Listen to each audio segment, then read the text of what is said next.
আমরা আগের ক্লাসে পড়েছি আলিফে মাকসুরা কোন শব্দে মূলক্ষর হয়, কোন শব্দে জায়দা হয়, এবং আলিফে মামদুদা কোথায় মূলক্ষর কোথায় জায়দা, এ সম্পর্কে এখন হুকুম বলা হইতেছে যে আলিফে মাকসুরা আলিফে মামদুদা মূলক্ষর হলে মুনসরিফ হবে, মূলক্ষর হলে কি হবে? মুনসরিফ হবে। এর কিছু উদাহরণ আমি কোরআনুল কারীম থেকে দিতেছি। যেমন জাযা মির রাব্বিকা আতাআন হিসাবা, এখানে জাযা আন শব্দটি শেষে যে হামজা রয়েছে এই হামজাটি মূলক্ষর বিদায় এটা মুনসরিফ। তাহলে আমাদের বুঝতে হবে এটা মূলক্ষর কি কি। জিম জা ইয়া, নিচে এর বিশ্লেষণগুলো দেওয়া আছে।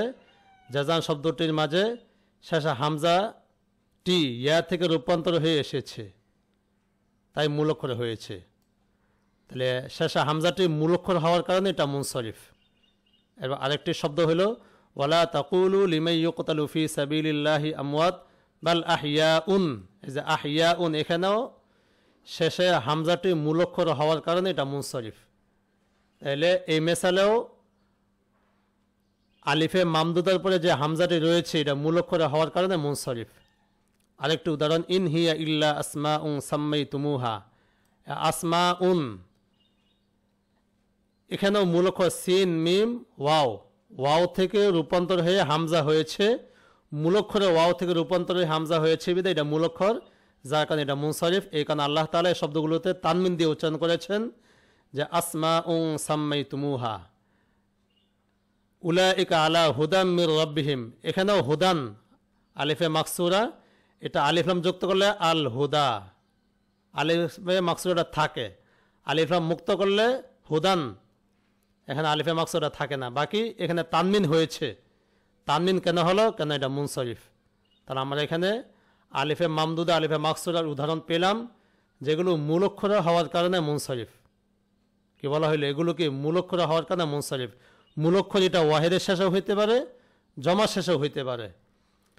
এটা জাযা এটা হলো ওয়াহেদের শেষে মূলক্ষর, আর আহিয়াউন এটা জমা শেষে কি মূলক্ষর। তাহলে মূলক্ষর হলে মুনসরিফ।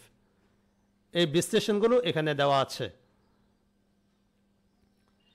এরপরে হুকুম হলো আলিফে মাকসুরা আলিফে মামদুদা অতিরিক্ত হলে গায়রে মুনসরিফ হবে, অতিরিক্ত হলে গায়রে মুনসরিফ হবে। আর উপরে বলা হয়েছে যদি মূলক্ষর হয় তাহলে মুনসরিফ। ওয়াহেদের শেষে জায়দা হলে তানিস হিসাবে গায়রে মুনসরিফ। কি বলে? ওয়াহেদের শেষে যদি জায়দা হয় তাহলে এটা তানিস হিসাবে কি গায়রে মুনসরিফ। যেমন কোরআনুল কারীমে আল্লাহ তাআলা বলেছেন ইন্নাহা বাকারাতুন সফরাউ। এ সফরাউ এই শব্দের শেষে হামজাটি জায়দা, এই হামজাটি জায়দা। কেননা এখানে মূলক্ষর হলো সদ ফা র, অতএব শেষে হামজাটি জায়দা। তাহলে এটা ওয়াহেদ, এবং শব্দটাকে ওয়াহেদ, যেহেতু বাকারাতুন, বাকারাতুন এটা ওয়াহেদ, তার সিফতটি কি ওয়াহেদ। তাহলে এখানে হামজাটি আমরা ওয়াহেদের শেষে পেলাম বিদায়, এবং এটা কি জায়দা, ওয়াহেদের শেষে জায়দা হয়েছে, এটা গায়রে মুনসরিফ। তা অতিরিক্ত হলে জায়দা হলে গায়রে মুনসরিফ হবে, ওয়াহেদের শেষে জায়দা হলে তানিস হিসেবে গায়রে মুনসরিফ। বাকারাত এটা যেহেতু তানিস, অতএব সফরাও এটাও কি তানিস। তাহলে ওয়াহেদের শেষে জায়দা হলে তানিস হিসেবে গায়রে মুনসরিফ। এখানে বিশ্লেষণ দেওয়া যে সফরাও শব্দটি বাকরাতুনের সিফত হয়েছে, হামজাটি ওয়াহেদের শেষে জায়দা হওয়ায় তানিস হিসাবে গায়রে মুনসরিফ হয়েছে এবং তানমিন হয়নি। তো এখানে হামজাটি কার শেষে জায়দা? ওয়াহেদের শেষে জায়দা, এখানে এটা তানিস হিসাবে গায়রে মুনসরিফ। আমরা যেটা জানি যে আলিফে মাকসুর আলিফে মামদুদা এক সওয়াব দুই সওয়াবের কি কাম কাম কখন? যখন এটা তানিস হবে। আর তানিসে কখন? যদি ওয়াহেদের শেষে জায়দা হয়। সুতরাং বোঝা গেল আলিফে মামদুদা ওয়াহেদের শেষে জায়দা হলে তানিস হিসাবে, যা দুই সওয়াবের কাম মুকাম হয়, তানিস হিসাবে গায়রে মুনসরিফ। যেমনটি হেদাত হতে আছে আত্তানিসু বিল আলিফিল মাকসুরা, আলিফে মাকসুরা তানিস হিসাবে যদি তানিস হয় তাহলে এটা গায়রে মুনসরিফ কি সওয়াব। মানে এই এবারটি আনা হয়েছে গায়রে মুনসরিফের অধ্যায় থেকে। গায়রে মুনসরিফের সওয়াব বলতে বলতে পরে বলা হয়েছে কি আত্তানিসু বিল আলিফিল মাকসুরা, আলিফে মাকসুরার মাধ্যমে তানিস, এটা গায়রে মুনসরিফ একটি সওয়াব। আর বলো ওয়াল মামদুদাতি, এর আতফটাও কার উপর? আল মাকসুরের উপর। তা আলিফে মাকসুরা আলিফে মামদুদার মাধ্যমে তানিস, এগুলো কি মুমতানিউন সরফুহুমা, উভয়ের সরফ নিষিদ্ধ। মানে উভয়কে কি পড়তে হবে? গায়রে মুনসরিফ পড়তে হবে। তাহলে এখানে যে হেদায়েতনার মুসান্নিফ দুইটি উদাহরণ দিল, যে হুবলা এটা ওয়াহিদের শেষে জায়দা, হুবলা হা বা লাম শেষে আলিফে মাকসুরাটা কি ওয়াহিদের শেষে জায়দা, হাম র ও এখানে শেষে যে হামজাটা এটা ওয়াহিদের শেষে জায়দা। তাহলে আমরা যেটা বুঝতে পারলাম ওয়াহিদের শেষে জায়দা হলে এগুলো কি তানিস হিসাবে গায়রে মুনসারিফ, আর এর বিপরীত কথাটা হলো যদি জমা শেষে জায়দা হয় তাহলে এটা তানিস হিসাবে গায়রে মুনসারিফ নয়। এই কথাটা এখানে বলা হয়, জমা শেষে জায়দা হলে জমা মুনতাহাল জুমু হিসাবে গায়রে মুনসারিফ, জমা শেষে জায়দা হলে কি জমা মুনতাহাল জুমু হিসাবে কি গায়রে মুনসারিফ। আলিফে মাকসুরা আলিফে মামদুদ হিসাবে গায়রে মুনসারিফ হবে না, আলিফে মাকসুরা আলিফে মামদুদ হিসাবে কি হবে না, যা তানিসের অন্তর্ভুক্ত। মানে আলিফে মাকসুরা আলিফে মামদুদা এগুলো তো কি এক সবাব দুই সবাবের কায়েম মোকাম হয় কখন, যখন এগুলো কি হবে তানিস হবে, কারণ এগুলো তানিসের প্রকার। আর জমা শেষে হইলে এটা কি হয় না, তানিস হয় না। তাহলে এখানে কি বলা হলো, জমা মুনতাহাল জুমু হিসাবে গায়রে মুনসারিফ হবে, জমা মুনতাহাল জুমু হিসাবে গায়রে মুনসারিফ হবে। কেননা আলিফে মাকসুর আলিফে মামদুদা গুলো জমা শেষে জায়দা হলে তানিস হয় না, জমা শেষে জায়দা হলে কি হয় না, তানিস হয় না। তাহলে আমাদের তানিস যে হয় না, আমরা তো এতদিন হয়তো বিশ্বাস করেছি যে জমা শেষে জায়দা হলে মানে আলিফে মাকসুরা মামদুদা মানেই কি তানিস। আর আমি এতক্ষণ পর্যন্ত আলোচনা কি করলাম, যে 4টি সূরাতের মধ্য থেকে মাত্র একটি সূরাতে তানিস আর বাকি 3 সূরাতে হইল কি তাজকির মানে মুজাক্কার হয়। এখানে কারণ বলা হইতেছে, কোন শব্দের মুজাক্কার মুয়ান্নাস নির্ণয় করতে হলে তার ওয়াহিদ দেখতে হবে। যদি ওয়াহিদ শব্দটি মুয়ান্নাস হয় তাহলে তার জমা শব্দটি মুয়ান্নাস হবে। ওয়াহিদ শব্দটা যদি মুয়ান্নাস হয় জমাটাও কি হবে মুয়ান্নাস, অন্যথায় তার জমাটা মুয়ান্নাস হবে না। যেমন উলামা উ শুহাদা উ আশিদ্দা উ, তাদের ওয়াহিদগুলো হলো আলিমুন শাহিদুন শাদিদুন, তা মুজাক্কার বিদায় জমাটো মুজাক্কার। তাহলে আলিমুন এটা ওয়াহেদ শব্দটি মুজাক্কার বিদায়, উলামা এটাও কি মুজাক্কার, এটা কি না মুয়ান্নাস নয়। এই ক্ষেত্রে কেউ যদি বলেন যে প্রত্যেক জমায়ে তাকসির মুয়ান্নাসের হুকুমে, প্রত্যেক জমায়ে তাকসির কিসের হুকুমে, মুয়ান্নাসের হুকুমে যদি বলেন, তাহলে আমি তাদেরকে বলবো তাহলে তো বাল আহিয়া উন, এই আহিয়া এটাও কি হওয়া লাজেম আসে, গায়রে মুনসারিফ হওয়া লাজেম আসে। কেন? কারণ এটা তো আপনি বলেছেন যে জমায়ে তাকসির মুয়ান্নাসের হুকুমে, তাহলে এখানে আলিফে মামদুদের মুয়ান্নাস আর মুয়ান্নাসের এটা গায়রে মুনসারিফ সবাব হয়। অথচ আল্লাহ তাআলা এখানে কি তানমিন দিয়ে উচ্চারণ করেছেন। অতএব সকল আলিফে মামদুদা কিনা মুয়ান্নাস নয়, সকল আলিফে মামদুদা কিনা মুয়ান্নাস নয়। মুয়ান্নাস কখন? শুধু ওয়াহিদের শেষে জায়দা হলে কি এটা মুয়ান্নাস। তাহলে এখানে আমরা বুঝতে পারলাম কি আলিমুন উলামা ও শাহিদুন সোহাদা ও শাদিদুন আশিদ্দা উ, এই 3টি শব্দ, এই 3টা শব্দ এটা কি মুজাক্কার, এটা মুয়ান্নাস নয়। আরেকটি কথা হলো যে কোরআনের একটি আয়াত মুহাম্মাদুর রাসূলুল্লাহ ওয়াল্লাযীনা মাআহু আশিদ্দা ও আলাল কুফার, এখানে আশিদ্দা ও আলাল কুফার একটি শব্দ রুহামা ও বাইনাহুম, এখানে 2টি কালারিং শব্দ দেওয়া আছে। নিচে বিশ্লেষণ উল্লেখ আয়াতে আশিদ্দা ও রুহামা শব্দদ্বয় আল্লাযী ইসে মৌসুলার খবর হয়েছে, যে এখানে আল্লাযীনা ইসে মৌসুল মাহু সাবাতার মুফলিফিহি, সাবাতার ফেল ফাইল মুফলিফি মিলে কি সালা, ইসে মৌসুল সালা মিলে মুবতাদা, আশিদ্দা ও আলাল কুফার এটা হবে খবর আউয়াল, রুহামা ও বাইনাহুম এটা হবে খবর সানি। তাহলে আশিদ্দা ও আলাল কুফার রুহামা ও বাইনাহুম এগুলো হইল কি আল্লাযী ইসে মৌসুলার খবর হয়েছে। আর আল্লাযী মুজাক্কার বিদায় তার খবরগুলো কি হবে মুজাক্কার হবে। মানে আল্লাযীনা এটা তো আমরা সকলে জানি আল্লাযীনা এটা মুজাক্কারের ইসমে মৌসুল, যেহেতু মুবতাদা এটা কি মুজাক্কার, অতএব খবরটা কি হবে মুজাক্কার হবে। খবরটা সিগাই সিবত হইলে মুজাক্কার মুয়ান্নাসের মধ্যে কি থাকতে মিল থাকতে হয়। তাহলে এখান থেকে আমরা বুঝতে পারি আল্লাযীনা যেহেতু মুজাক্কার, অতএব আশিদ্দা ও রুহামা এগুলো কি মুজাক্কার। তাহলে আমি কি বুঝালাম যে জমা শেষে জায়দা হলে, জমা শেষে জায়দা হলে জমা মুনতাহাল জুমু হিসেবে গায়রে মুনসারিফ হবে, আলিফে মাকসুর আলিফে মামদুদ হিসেবে কি হবে না গায়রে মুনসারিফ হবে না, যা তানিসের অন্তর্ভুক্ত। তাহলে এই ক্ষেত্রে কেউ যদি বলেন যে হুজুর জমা মুনতাহাল জুমুর নির্দিষ্ট ওজন রয়েছে, জমা মুনতাহাল জুমু আমি এখানে জমা মুনতাহাল জুমুর অন্তর্ভুক্ত করলাম যে উলামা ও শুহাদা ও আশিদ্দা এগুলো গায়রে মুনসারিফ, সবাব কি কি? এটা হলো জমা মুনতাহাল জুমু যা 100 200 কায়েম মোকাম। এক্ষেত্রে কেউ যদি বলেন যে জমাদাল জুমুর ওজন তো কি নির্দিষ্ট, কি কি মাফাইলু দাওয়াবু, 3টা ওজন সকল নাহু কিতাবে দেওয়া রয়েছে। তো ওখানে যেহেতু 3টা ওজন, তাহলে আপনি 5টা ওজন কিভাবে বলেন? মানে এখানে আলিফে মাকসুরা আর আলিফে মামদুদা জমা শেষে জায়দা হলে আর 2টা ওজন মিলিত হবে, তাহলে মোট কয়টা হবে? 5টা হবে, 5টি ওজন হবে। তাহলে আপনি ওই 3টার মাঝে এই 5টি কিভাবে নির্ধারণ করেন? কেউ যদি এরকম প্রশ্ন করেন, প্রশ্ন করলে আমি উত্তর দিতে পারি। প্রশ্ন করলে আমি তাকে বলবো জমা মুনতাল জুমু বলতে কোনো কিছু নেই। জমা মুনতাল জুমু এ কথার একটা বানানো কথা। কিভাবে? যে আগে আমাদের বুঝতে হবে জমা মুনতাল জুমু দ্বারা আমরা কি ব্যাখ্যা করি, যে জমার চূড়ান্ত পর্যায়ের শব্দ জমা হতে হতে আর কি হয় না, জমা হয় না। জমা হতে হতে তার মানে সর্বনিম্ন কয়বার জমা হইতে হবে? 2বার, এর বেশি হইতে পারে। সর্বনিম্ন কয়বার? একটি শব্দ জমা হইতে হইতে মানে সর্বনিম্ন কয়বার? 2বার হইতে হবে। এর মেসেল কি পাওয়া যায়? যে আকলুবন, কালবুনে জমা আকলুবন, আকলুবনে জমা আকালিব, আকালিব এই শব্দটি দ্বিতীয়বার জমা হইল। তাহলে জমা মুনতাল জুমু বলতে একটা মেসেল হইতে পারে। কিন্তু মাসজিদুন থেকে মাসাজিদু এটা জমা মুনতাল জুমু হয় না। কিভাবে? আমরা জমা মুনতাল জুমু ব্যাখ্যাটা কি করি? ব্যাখ্যা করি হলো কি, যে শব্দের জমা হইতে হইতে আর জমা হয় না। তাহলে মাসজিদুন থেকে মাসাজিদ এটা মাত্র একবার জমা হইল, তাহলে এটাকে আপনারা কিভাবে জমা মুনতাল জুমু বলেন? এরপরে যদি কেউ যদি জিদ করে আমার সাথে বলেন না এটা জমা মুনতাল জুমু, তাহলে আমি আপনাকে বলবো রজুলুন থেকে রিজালুন এটাও জমা মুনতাল জুমু, কিতাবুন থেকে কুতুবুন এটাও জমা মুনতাল জুমু। কিতাবুন থেকে কুতুবুন যেমন একবার জমা হয়েছে, মাসজিদুন থেকে মাসাজিদ এটাও একবার জমা হয়েছে।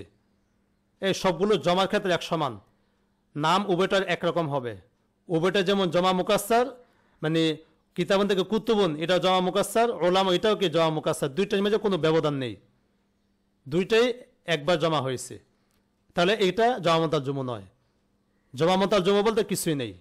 তাহলে এখন নাহবিদগণ এই কারণেই নাহবিদগণ 3টে ওজন নির্ধারণ করেছেন, যেহেতু জমা মুনতাল জুমু বলতে কোনো ভিত্তি নেই, এই কারণে তারা এই গায়রে মুনসারিফের জমা মুনতাল জুমুর জন্য তারা ওজন নির্ধারণ করেছেন যে এই সমস্ত ওজনে আসলে কি হবে, এটাকে জমা মুনতাল জুমু দ্বারা হবে, আর এটাই কি হবে? গায়রে মুনসারিফ হবে।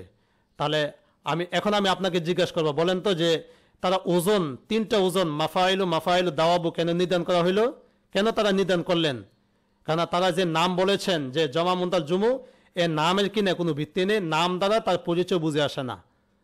জমা মুনতাল জুমু এর নামের মাধ্যমে মাসাজিদু, মাসাবিহ, দাওয়াবু এগুলো বুঝে আসে না, এখানে তারা নির্ধারণ করেছেন। হেদায়েতনাহু মুসান্নিফ উনি বলেই দিয়েছেন যে আলিফে মাফাইলে পরে 2টি হরফ থাকা 1 নম্বর, 2 নম্বর আলিফে মাফাইলে পরে 3 অক্ষর থাকা, মধ্য অক্ষর সুকুন থাকা। এরপর 3 নম্বর হইল আলিফে মাফাইলে পরে তাসযুক্ত অক্ষর থাকা। এগুলো কেন নির্ধারণ করলেন? এই জন্য নির্ধারণ করেছেন যে জমা মুনতাল জুমু বলতে কোনো কিছু নেই, এখানে বাকি একটি তো নাম দিতে হয়, তারা নাম দিয়েছে এটা জমা মুনতাল জুমু। তাহলে এই 3টি ওজন নির্ধারিত হয়েছে কিভাবে? তার নামের মাধ্যমে না গবেষণার মাধ্যমে? গবেষণার মাধ্যমে এই 3টি ওজন নির্ধারিত হয়েছে। এখন আমি যদি আরো গবেষণা চালাই, তাহলে 3 ওজনের বাহিরে আরো শব্দ পাইতে পারি। যেমন আমরা এখন পেয়েছি কি জমা শেষে জায়দা হলে জমা মুনতাল জুমু, এই যে উলামা উ, এখানে শেষে হামজাটি জমা শেষে জায়দা হওয়ার কারণে এটা জমা মুনতাল জুমুর অন্তর্ভুক্ত। সোহাদা ওইটাও কি জমা মুনতাহাল জুমুর অন্তর্ভুক্ত। আশিদ্দা ওইটাও কি জমা মুনতাহাল জুমুর অন্তর্ভুক্ত। এই কথাগুলো আমি বলিনি, এই কথাগুলো বলেছেন হাটাহাজারি মাদ্রাসার আল্লামা জুনায়েদ বাবুনগরী হাফিজাহুল্লাহ, তিনি এই কথাগুলো বলেছেন।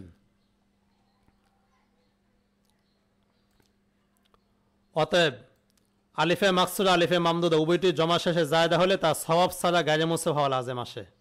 এই কথাটা আমাদের ধারণা হিসেবে বলা হয়েছে, মানে আমরা উলামা উ, সোহাদা উ, আশিদা এগুলোকে গায়রে মুনসারিফ সওয়াব কি বলি? গায়রে মুনসারিফ সওয়াব বলি যে আলিফে মামদুদা হয়েছে না, এখানে আলিফে মামদুদা কারণ এটা গায়রে মুনসারিফ না। আলিফে মামদুদা কারণে গায়রে মুনসারিফ তখনই যখন এটা কেউ মুয়ান্নাস হবে, উলামা ও সদ এগুলো মুয়ান্নাস নয়। অতএব আমাদের ধারণা হিসেবে এটা কিনে কোনো সওয়াব নেই। এখানে বলা হয়েছে আলিফে মাকসুর আলিফে মামদুদা উভয়টি জমা শেষে জায়দা হলে তা সওয়াব ছাড়া গায়রে মুনসারিফ কি হয়? লাজেম আসে। কেননা তাতে আদল, তানিস, মারিফা, ওজমা, তারকিব, ওজনে ফেল ও আলিফ নুন জায়েদা এর কোনো সবাব নেই। মানে আমি এখানে মোট সবাব হলো কি 9টা, 9টার মধ্য থেকে 9টির মধ্য থেকে 7টি নাই, এটা 9টির মধ্যে থেকে 7টি সবাব পাওয়া যায়নি, এটা দেখালাম। আদল হয় নাই, তানিস হয় নাই, মারিফা হয় নাই। তানিস হয় নাই কীভাবে? এটা মুয়ান্নাস নয়, এটা মুজাক্কার। ওজমা, তারকিব, ওজনে ফিল, আলিফ নুন জায়েদার কোনো সবাব নাই।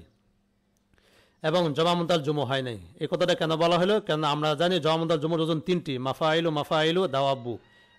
এই 3 ওজনের কোনো ওজন পাওয়া যায়নি। কারণ জমামুদাল জুমুর নির্দিষ্ট 3টে ওজন রয়েছে, এই 3 ওজনের কোনো ওজন হয়নি। শুধু ওয়াসফ এর একটি স্বভাব আছে। মানে উলামা ও শুহাদা এখানে কি রয়েছে? ওয়াসফ। ওয়াসফ দ্বারা উদ্দেশ্য ছিল ওয়াসফ আসলি এটা গায়রে মুসার স্বভাব হয়।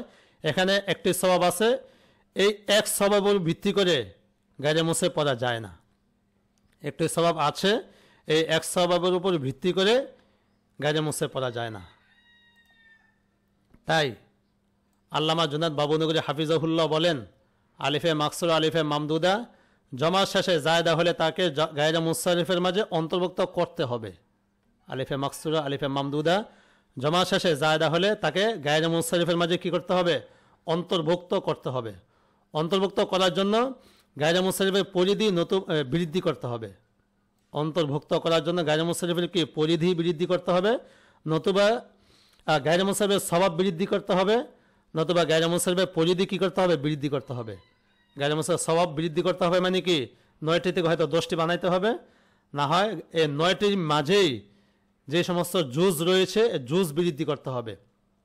ফলে তিনি জমামুদাল জুমুর এর পরিধি বৃদ্ধি করেন। পরিধি মানে জমামুদাল জুমুর আগে ওজন ছিল 3টি, এখন তিনি বলেন কি জমামুদাল জুমুর ওজন 5টি। কয়টি? 5টি। কি কি?